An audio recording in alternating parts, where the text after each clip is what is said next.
হযরত আব্দুল্লাহ রাদিয়াল্লাহু তাআলা আনহু গভীর রজনীতে আল্লাহর নবী যখন হুজরা শরীফ থেকে বের হয়েছেন, বের হওয়ার পরে আব্দুল্লাহ রাদিয়াল্লাহু তাআলা আনহু দরজার সামনে দাঁড়ায় আছে।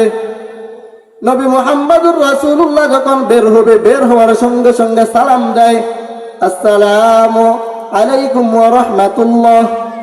মায়ার নবী ডাক দিয়া কয়, এত গভীর রজনীতে কি আমাকে সালাম দিতেছো? ডাক দিয়া কয়, ও মায়ার নবী, আপনি মনে হয় আমাকে চিনতে পারেন নাই। বলে, আমি কাফের ছিলাম, বেঈমান ছিলাম, আপনি আমাকে মুসলমান বানায়া দিয়েছেন। মুসলমান বানানোর পরে আপনি আমার নাম রেখেছেন আব্দুল্লাহ। মায়ার নবী ডাক দিয়া কয়, আমার আব্দুল্লাহর এই হালত কেন? আমার আব্দুল্লাহ তো ধনী ঘরের সন্তান, আমার আব্দুল্লাহ তো টাকা পয়সার অভাব নাই, তার বাবাও ধনী, তার চাচাও ধনী, তার সবাই ধনী, কিন্তু আজকে আমার আব্দুল্লাহর এই অবস্থা কেন? আব্দুল্লাহ ডাক দিয়া কয়, ও মায়ার নবী, বলে, আমার এই অবস্থা কেন আপনি শুনতে চান? বলে, আমি আব্দুল্লাহ আপনার কাছে আসা যাওয়া করি বিদায় আমার চাচা আমাকে জানায় দিছে, ও আব্দুল্লাহ, তুই তো মায়ার নবীর কাছে আসা যাওয়া করস, তুই মায়ার নবীর কাছে আসা যাওয়া বন্ধ করে দে, আর না হয় তোকে আমরা বাড়িতে রাখবো না, বাড়ি থেকে বের হয়ে যা, বাড়ি থেকে তুই বের হয়ে যা। আব্দুল্লাহ ডাক দিয়ে কয়, ও আমার চাচা, বাড়ি থেকে বের হয়ে যেতে পারি, কিন্তু আপনি যে অফার দিয়েছেন মায়ার নবীর দরবার ছেড়ে দিতে হবে।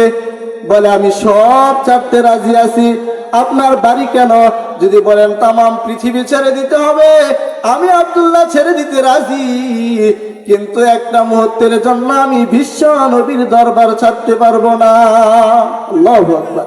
কেমন মুহাব্বত আর ভালোবাসা মায়ের নবীর প্রতি ছিল, চিন্তা করেন। এখন আব্দুল্লাহ কান্না করতে থাকে। আব্দুল্লাহকে তার চাচা বাড়ি থেকে বের করে দিয়েছেন। ডাক দিয়া কয়, ও ভাতিজা, বাড়ি থেকে বের হয়ে যা, আর না হয় বিশ্ব নবীর দরবার ছেড়ে দিবি, আর না হয় তোকে আমরা বাড়িতে জায়গা দিব না। এখন তাকে বাড়ি থেকে বের করে দিয়েছে। বের হওয়ার সময় ডাক দিয়া কয়, ও আব্দুল্লাহ, কাপড় তো তোরে আমরা কিনে দিয়েছি, পরনের যে কাপড়গুলো আছে সেই কাপড়গুলো তো আমরা তোরে কিনে দিয়েছি, যেহেতু আমাদের বাড়ি থেকে বের হয়ে যাবি, এখন তোর কাপড়গুলো খুলে দিয়ে যা, এখন আমাদের কাপড়গুলো আমাদেরকে দিয়ে যা। আব্দুল্লাহ ডাক দিয়া কয়, ও আমার চাচা, কাপড়ও খুলে দিতে পারি, আমার লজ্জাস্থান দেখা যাইতে পারে, কিন্তু আমি আমার ঈমান হারা হব না, এবং আমি মায়ার নবীকেও ছাড়তে পারবো না। আল্লাহ, কেমন মহাব্বত তাদের ছিল, চিন্তা করেন, কেমন মহাব্বত মায়ার নবীর প্রতি ছিল। এখন আব্দুল্লাহকে বাড়ি থেকে বের করে দিয়েছে, সমস্ত কাপড়গুলো খুলে রাখা দিছে। আব্দুল্লাহ মায়ার নবীর কাছে যাবে, শরীরটা উলঙ্গ, লজ্জাস্থান দেখা যায়। আব্দুল্লাহ কি চিন্তা করতেছে, মায়ের সামনে গিয়া উলঙ্গ অবস্থায় দাঁড়ায় গেছে। দাঁড়ায় গিয়া মাকে ডাক দিয়া কয়, ও আমার আম্মা জান, বলে, আমাকে বাড়ি থেকে বের করে দিয়েছেন, আমার মনে কোনো কষ্ট নাই, তবে আপনাকে একটা মাত্র কাপড় দেন, যেই কাপড়টা আমি পরিধান করে বিশ্ব নবীর দরবারে যাব, বিশ্ব নবীর দরবারে যদি আমি গিয়া একটা নজর যদি মায়ার নবীকে দেখতে পারি, তাহলে আমার আর কোনো কষ্ট আমার থাকবে না। আল্লাহু আকবার! এখন আব্দুল্লাহ রাদিয়াল্লাহু তাআলা আনহু বাড়ি থেকে বের হয়ে যায়। মা একটা মাত্র কাপড় দিয়েছে, শুধু লজ্জাস্থানটা ডাকলো।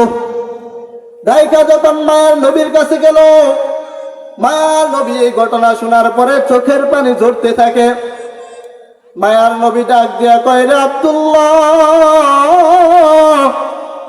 তোমার এমন হালত কেন হয়েছে আমাকে জানা দাও।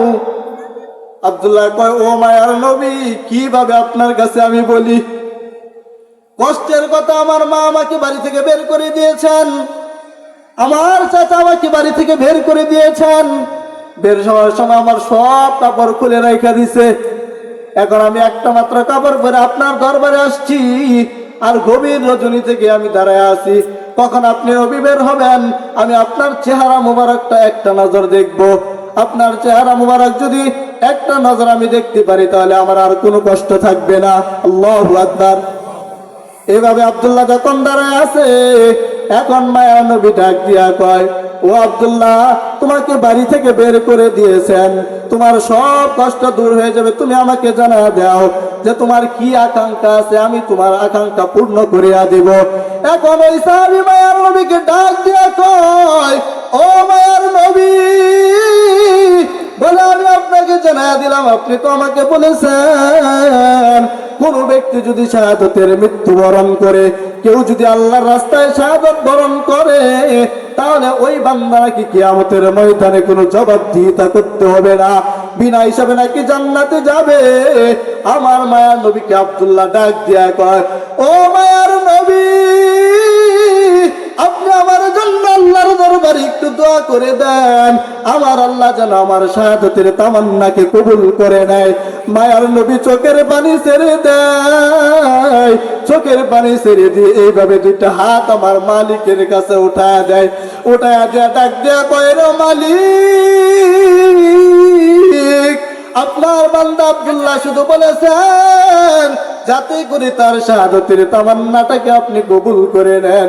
ওগো আল্লাহ, আপনার বান্দার শাহাদাতের তামান্নাটাকে আপনি একটু কবুল করিয়া নেন। আমার আল্লাহ এমন ভাবে আব্দুল্লাহর শাহাদাতের তামান্নাকে কবুল করেছে, মায়ার নবীর দোয়া আল্লাহ কবুল করলেন। মায়ার নবীর দোয়া কবুল করিয়া আব্দুল্লাহর জন্য দোয়াটা কবুল করেছেন। আব্দুল্লাহ তাবুকের যুদ্ধের জন্য রওনা হয়ে যায়। তাবুকের প্রান্তরে গেল, যাওয়ার পরে কোনো যুদ্ধ হয় নাই। তাবুকের ময়দান থেকে যখন ফিরে আসবে, ফিরে আসার সময় আব্দুল্লাহ চিন্তা করতেছে যে আমি এখান থেকে চলে যাইতেছি। প্রতিমধ্যে রাস্তার মধ্যে আব্দুল্লাহ অসুস্থ হয়ে গেলেন। অসুস্থ হয়ে যাওয়ার পরে আল্লাহর নবী সাহাবাদেরকে ডাক দেয়া বলতেছে, ও সাহাবায়ে কেরাম, আমার আব্দুল্লাহ রাস্তায় অসুস্থ হয়ে গেছে। আবার কিছুক্ষণ পরে মায়ার নবীর কাছে সংবাদ আসছে, ডাক দেয়া কয়, আপনার আব্দুল্লাহ তো দুনিয়া থেকে বিদায় হয়ে রবের কাছে চলে গেছে। আল্লাহু আকবার, রবের দরবারে চলে গেছে।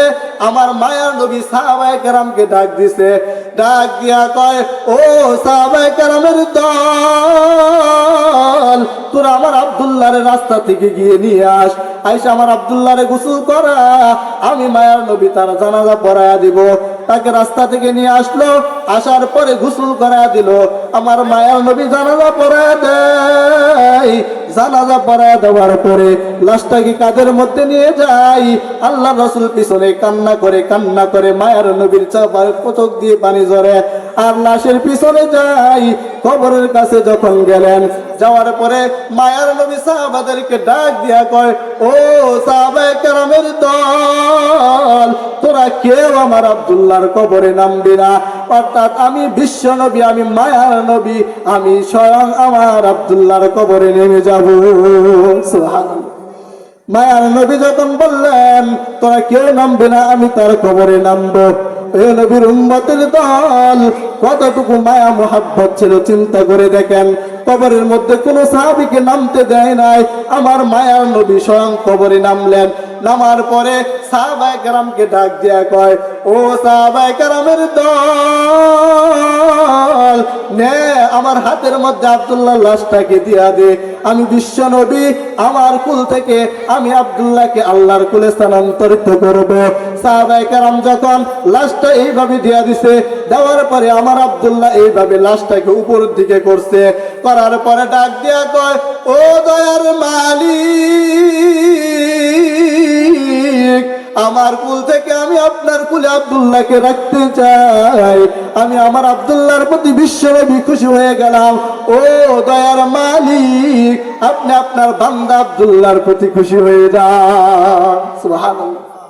এই কথা যখন বললো, এমন দোয়া যখন মায়ার নবী করছে, কারণ নবী মুহাম্মদুর রাসূলুল্লাহর দোয়া তো সরাসরি কবুল হয়ে যায়। এই দোয়া যখন করছে, এই দোয়া আল্লাহর কাছে করার সঙ্গে সঙ্গে সাহাবীদের মধ্য থেকে একজন সাহাবী তিনি কবরের পাশে গইরাইতে থাকে। গইরানোর পরে ডাক দিয়া কয়, ও আব্দুল্লাহ, অর্থাৎ এই লাশটা যদি তোর না হয়ে যদি আমি সাহাবীর হতো, তাহলে আজকে কতই না ভালো হতো। কারণ মায়ার নবী দুইটা হাত আমার মালিকের কাছে ওটা জানা দিছে, ও দয়ার মালিক, আমার আব্দুল্লাহর প্রতি আমি খুশি, আপনি আপনার বান্দা আব্দুল্লাহর প্রতি খুশি হয়ে যান। এর নবীর উম্মতের দল।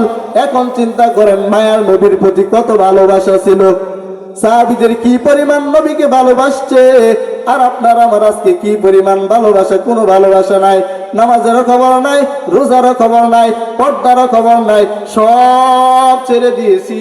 আবার দাবিও করতেছি যে আমি মায়ার নবীকে ভালোবাসি, আমি আশিকে রাসূল।